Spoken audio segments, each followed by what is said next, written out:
No breakfast show would ever be complete without a man who's taken his career to the next level. Ladies and gentlemen, it's our royal editor, Supremo, Rupert Bell. Good morning, sir. How are you? Very well, thank you, Jeremy. Well, I was watching you the other day. I was watching you and your your friend Sarah Hewson, who's fantastic, flitting around. Thought you did a fantastic job with the royal coronation. Well done. Thank you very much. It was a privilege to be there.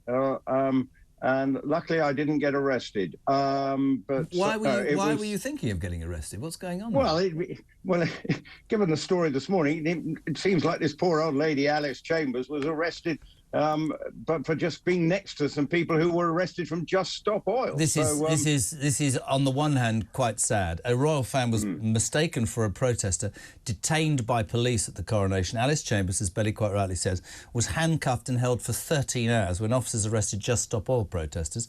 Yeah. Now, big debate about how the police behaved during the coronation.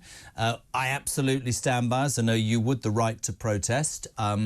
There would have been major concern in terms of security, that's something, and there were early arrests. I couldn't give a damn, by the way, if it's upset Just Stop Oil. I'd have them all put in a room and left there forever, right? They could just stick themselves to each other. I feel sorry for Alice Chambers, obviously a mistake, and a shame that it's happened, because then the spotlight shone on it, right? Absolutely. And what seems to have happened, despite her pleading and saying, look, I've got nothing to do with the Just Stop Oil or anything like that, they didn't listen. And now they're saying that she was arrested by someone from Lincolnshire Police. Of course, we were aware that lots of policemen and women were drafted in as part of the intense security operation, just as they were for the funeral, from all over the country, to help police the biggest operation probably of any time in this country, surpassing what happened at the funeral. So clearly there may be some confusion, but and this is the problem now for the Met Police. How do they extricate themselves from this PR disaster? It's quite interesting, isn't it? And I have great sympathy for Alice Chambers. It's quite interesting that you said this was somebody drafted in from the outside, because what will happen on the back of... Actually, quite right, the focus has been on the Met Police for months, because they've been a disgrace. You can talk about Wayne Couzens, you can talk... It's horrible, right? You know, you can talk about all the problems, that all the thousands of officers who are on misogyny and sexual abuse claims and all that, that nobody's going to care that this person came from Lincolnshire. They're going to say it's the Met Police. Alice Chambers, obviously a victim, and it's wrong. Overall, your thoughts? You were there on the security arrangements, the police performance on the day? Oh, look, from the moment I was in London last week, you saw intense policing at all times. You couldn't move for not seeing them on every corner.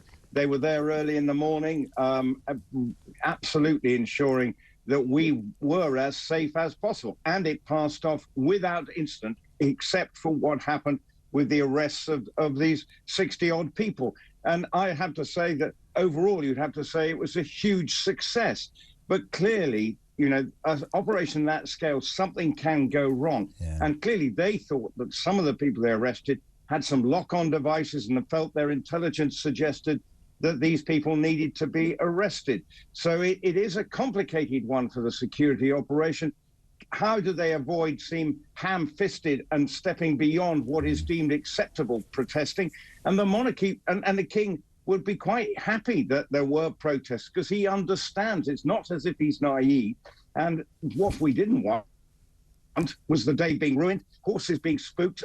There is actually a picture of one colonel on a horse. When you see when a horse doesn't want to do what it wants to do, backing into the crowd, and some poor military policeman did get stepped on by that horse as it backed into the crowd. So shame that that horse didn't reverse itself into the Just Stop Oil protesters. That's what I would think.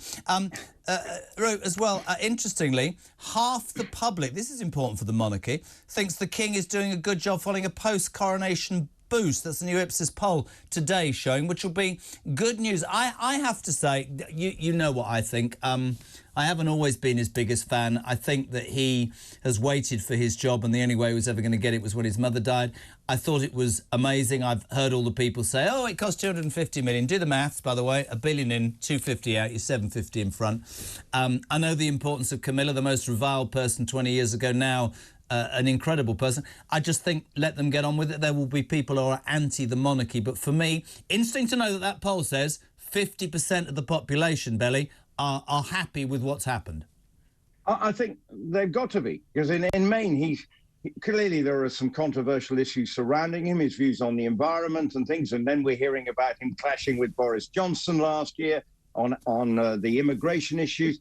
So he has had, and some of his issues are polarizing, but he has kept it. He has been quiet since then, and I think since the death of his mother, he realizes it has to be a steady ship, not rocking the boat.